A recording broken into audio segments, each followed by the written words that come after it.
MC Mining Caveman here, and welcome to this next episode on the Crystalcraft server.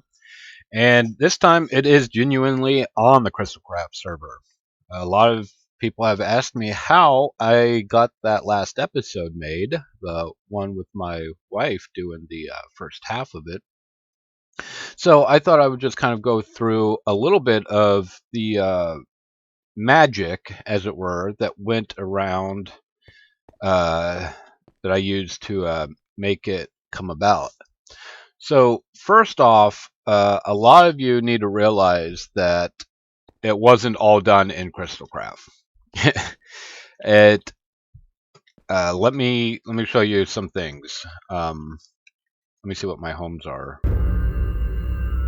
Oh, somebody's fighting a wither. Home, Echo, room. All right, so when Echo Fox was making his season, he TP'd me out to his little build thing, his base that was supposed to represent mine. He built all of this structure topside, and he built this descending staircase. And yes, I built the room. He built this, but I went through and put andesite on the walls myself. He made this safe room, but I'm the one who added lights around the outside so mobs wouldn't spawn. He made the farms, but I was the one who made this double-tiered library-looking thing. He made the forge armory room. And then we ran out of time. I wasn't able to do any other builds.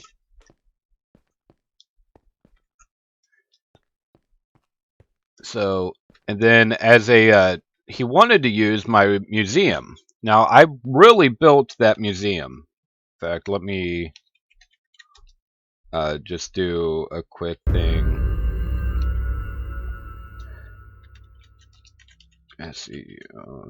No.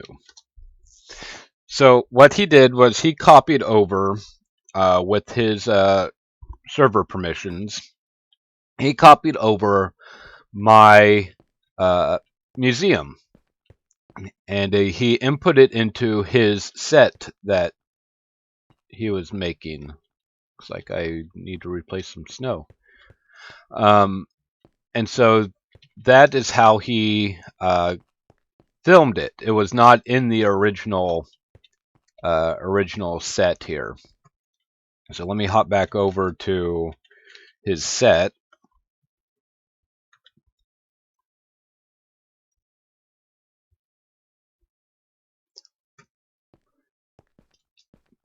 So when he built the set, he had it, you come right down and entered right into the museum. And I suggested there needs to be a transition, something, a little hallway of some sorts that you have to pass through. So you kind of see a glimpse of the crystal, but you don't really know it was the museum until you got there. So he inputted the museum here, and my museum was too tall, and it actually went down into the void, and I don't have armor on.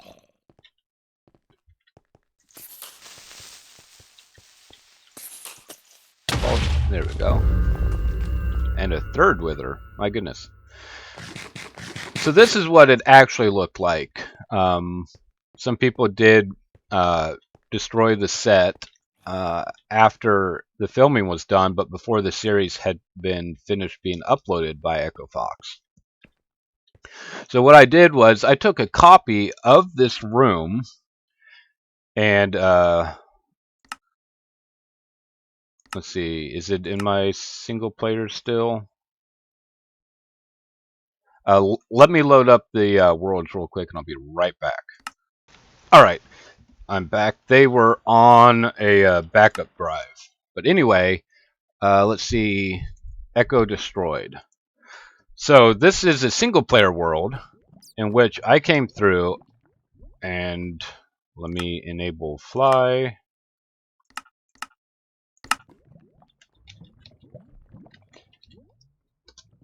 There we go.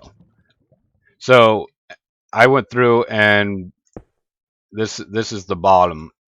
This is where it was exposed. So I blacked that out so I could do a walk around. So my wife's character could do a walk around, and you wouldn't see the void. But yeah, I took a copy of the this destroyed set, and loaded it up in a single player, and then just blew it up big time with the with TNT and just popping things by hand. So that's how the destruction was done. The actual museum stayed intact.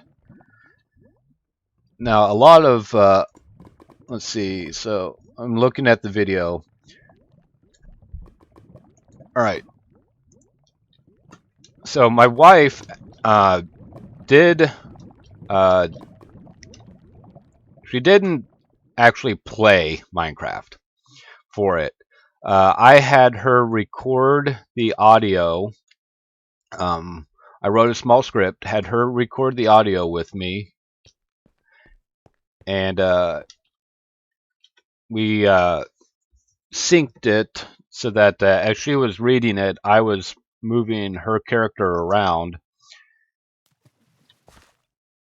And there's the chest and stuff. So yeah, we synchronized it. We had actually gotten half of the thing recorded one night, and I found out that I was using the wrong texture pack for something for one of the movie magic scenes.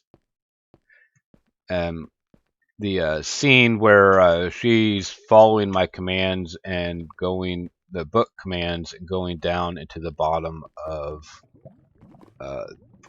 the underbelly of this thing right here. So all of this set where she is following the book and stuff using the redstone, the buttons and the levers, this was all a single player world. This does not exist in the Crystalcraft server. And I want to get back here and show you. All right. So this was in the video looked like bedrock, and that's because I used a texture pack and replaced the netherrack with bedrock. So she just presses it, activated it, and it made the look like the bedrock was moved. Now this portal did not take her to the main spawn. If you hadn't guessed, this did take her to the end within this single player world. So after she jumped in, I had to cut the video and transition her to spawn. Now that brief little segment where she comes up to me at spawn. Here, let me pull up the get my video segment up to it. Yeah, so it goes downloading terrain, and then she lands at the spawn pad on Crystalcraft. That was actually in Crystalcraft. I asked staff if they would, one of the staff, if they could put me actually in the jail for about 5 or 10 minutes or something like that, so that I could get a couple of takes of her coming up on the jail, seeing me there. So that's how that panned out. And then let me. All right. So you're gonna have to go back and forth between the videos to actually pick up on these things. But when she gets to at about 6 minutes 45 in the episode, she walks up onto me in the jail, and you can still see snow on the floor. And so let me jump back into Crystalcraft. Not home spawn, just spawn. So yeah, here's the set. Actually, let me just show you. There is people have been somebody I think dug trying to find out if the video was actually in here. They dug down a little bit, but it does not exist here in the Crystalcraft world. So let me hop over to Spawn and ooh, they've changed Spawn. They've got labels. Nice. Oh, that's something new. That will date my episode. Well, anyway, she walks up or something like this over to here. And you can see the snow on the ground in the episode. And there's me in jail and stuff. And so she's told to put a button up here. Well, from that point on, it goes into another single player creative world. And that would be Jail 1.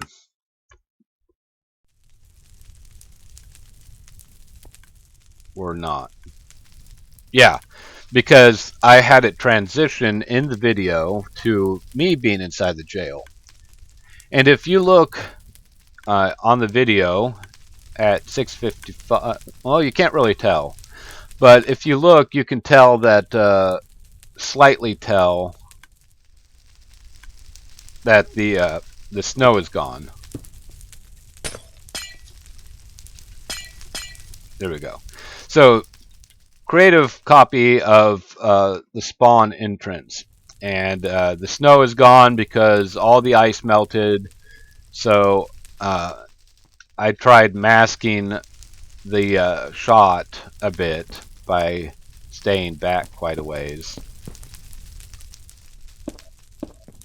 And then I had to use barrier blocks there so my carpet wouldn't catch on fire.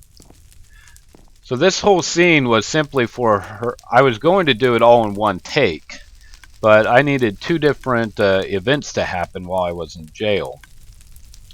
So in this, I used my Minecraft game band and just had my character here and then loaded up Minecraft onto my second screen and had her walk across and place the button up on the wall up there.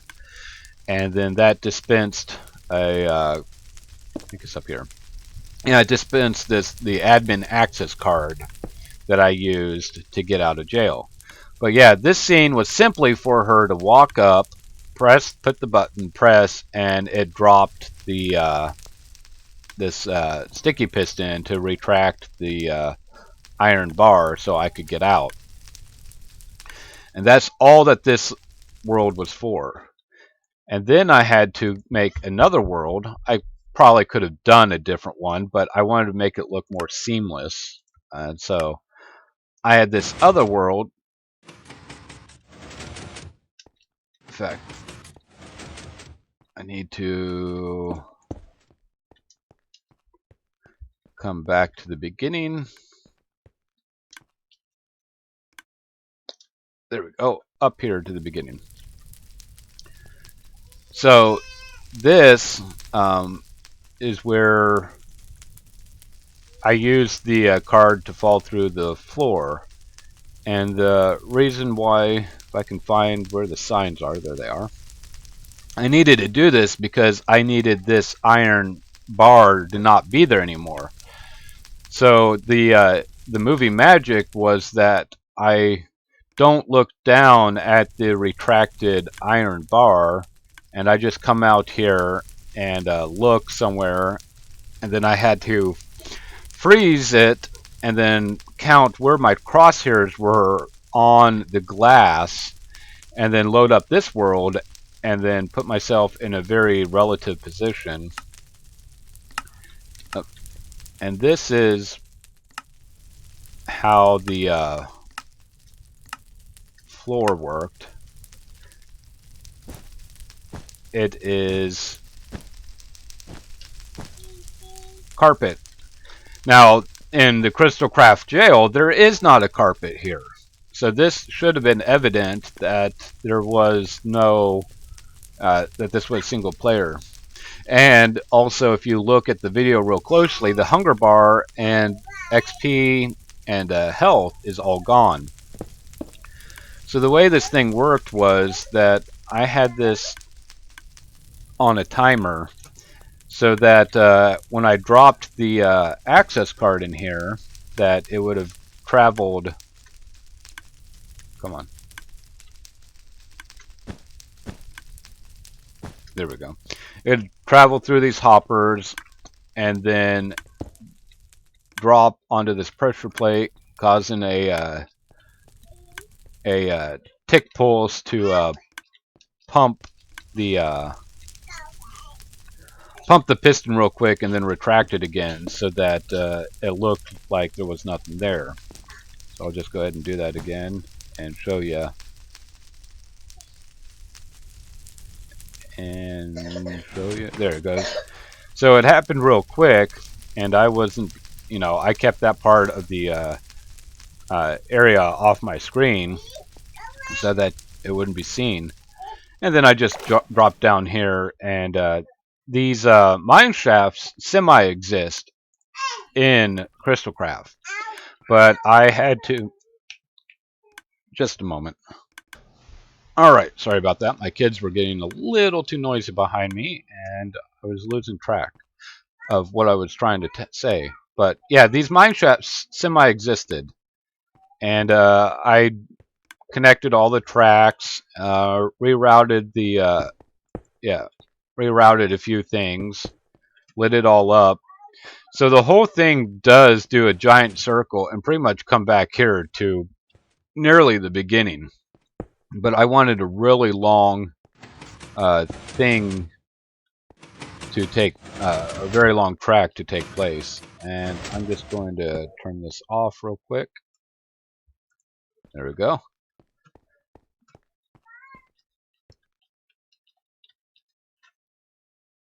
And then cover that up.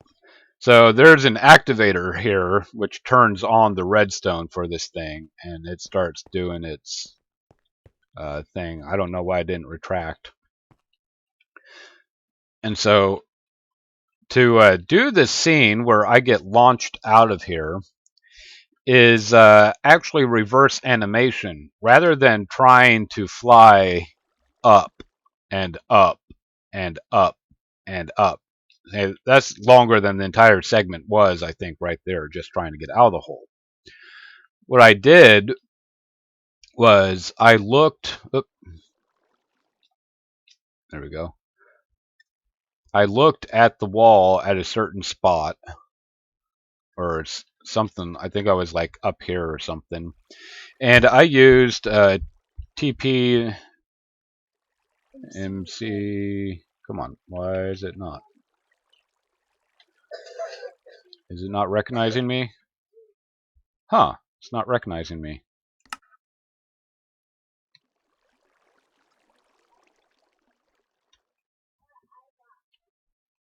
Let me, oh. Alright, there. TPMC, and I did relative chord, relative chord 1000, relative chord. And so it's just shot me up into the air, and then I would come falling down. Am I falling down? Nope. There we go. So I had this. There it goes. So I did this all in a falling motion, and it just fell down straight into here, and then cut the video. And I didn't have, I cut the video like that or something on one of the bounces. And I had to break the video up into image sequences at 30 frames per second, and then hand place each one. Well, I actually had to rename every one of the files in a reverse numerical order, and then load those back up into my software video editing. And so the entire sequence was reverse animated, and that was similar to how I did Echo the descent into the destroyed area of Echo Fox's base. And yes, these stairs were actually getting kind of annoying because we were trying to transition back and forth between the two of these. So for this, yeah, I needed a safe landing somewhere over here, and so, oh yeah, I have to put it back into plan mode for the commands. But yeah, it's somewhere over here, and I did relative chords 1000 up, and then I just dropped myself straight down in here and went about doing the scene. So that's how a lot of that all worked. Now, I think there was a question about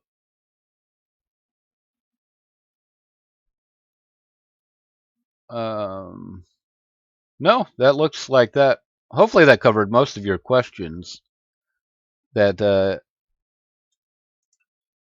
everyone had. Let me see if there was another single player.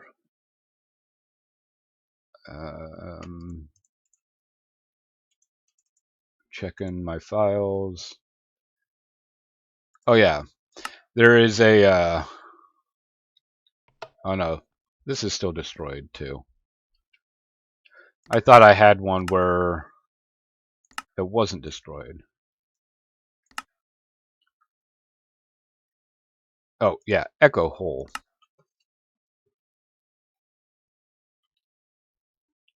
All right, so this is. Let me get out from under everything. There we go. I know it's going to be kind of dark, but this is a copy of Echo Fox's World, his set. And I went through and removed all the stuff underground. I left something like 5 blocks below sea level, and then everything above. So let me zoom.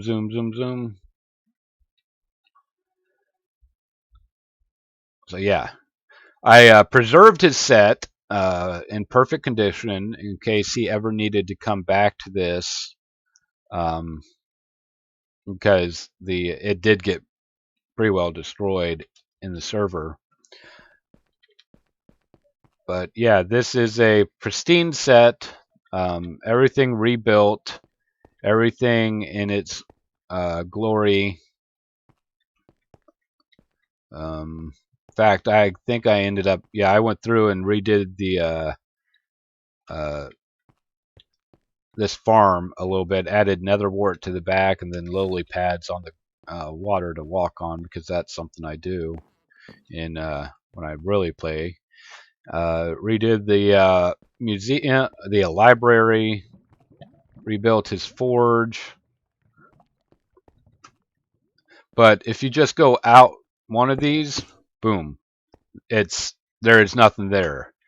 So it's got a lot more flexibility on how to build or modify this if anything needed to happen in another world. And then the long, never-ending hallway, which in the game actually went on for something like 300-400 blocks or something like that. I just went a little ways and then capped it off for this world save. And no secret passage here. This is just the bottom of the world. Maybe I should add the secret passage to this world just so that it seems more complete. And then also another way, the way it ended, my episode ended, was that it was like, after many hours later or something like that, I come back in. Well, if you can notice, there's a chest here still on the floor. This was how I was originally going to have it. Lots of wrapping around and zigzagging, trying to explore everything. And ended up having to put all the lighting underneath with sea lanterns under every chest to light up this area for Echo Fox's episode. It needed to be bright enough. But what I ended up doing was changing it a little bit. MUSEUM new. And let's Teleport. There we go. So I took all the chest off around the pillars, and I just tried flying again. Doesn't work in Crystalcraft. So I put the sea lanterns on the base of the pillars to light up the area and got rid of all the chest around it. So this is the actual legit server museum that I've made with all the known drop parties since I joined August of 2013. And yes, I do have all of these chests that would amount to 7 double chests of items that I don't know what drop parties they were, because people would give them to me when I missed drop parties because they wanted me to be able to actually have everything in the museum. So, and then for the part of the tie-in between Echo Fox's season and me building this museum was I replicated by hand the dimensions of this entranceway and this partial staircase. This is all the further it goes in this world. And there is no never-ending lapis hallway there, and there's no underground tunnel system there. That was my building blocks for the museum. So this was all just a dummy set right here, built to the same dimensions. That way I could do make it look like transitions from his set to my set using just that hallway. And I just tried flying again. So I think I know I didn't get much accomplished on this. Oh, I do want to do one more thing. Now that I've got, this particular storyline is done, museum's done, Echo Fox's season is done, I can finally come back here to, things are happening. Back to the Stone Swords team area, Stone Swords 2, technically. In fact, is this my wife's? Yep, that is my wife's stuff. So I'm going to actually be building over on that side of the mountain. And I'll have to go look at these things at another time. It looks like a trailer. There is a spawner. What is it? A blaze spawner being built over there. Creeper spawner is working nice. We got another team member and stuff. Excuse me. But yeah, I think that's going to be it for this episode. I know it was not doing anything, but I wanted to explain how some of the movie magic happened with that prior episode, that no hacks or cheats were used in the making of that film. It was all movie magic, cutting between Crystalcraft server and copies of a couple areas to use in a single player world. And the mods I used to get copies of those, I'm not going to say, because they could be used to abuse the server. And so I just did it to make copies of the small spawn area and Echo's area, Echo Fox's set. And actually, as soon as I'm done closing this video episode out, those files are actually I'm going to be deleting those files. I was only saving them to make this how'd I do it video, because I was getting quite a few questions. So I'll see you all next time. Thanks for watching. Bye.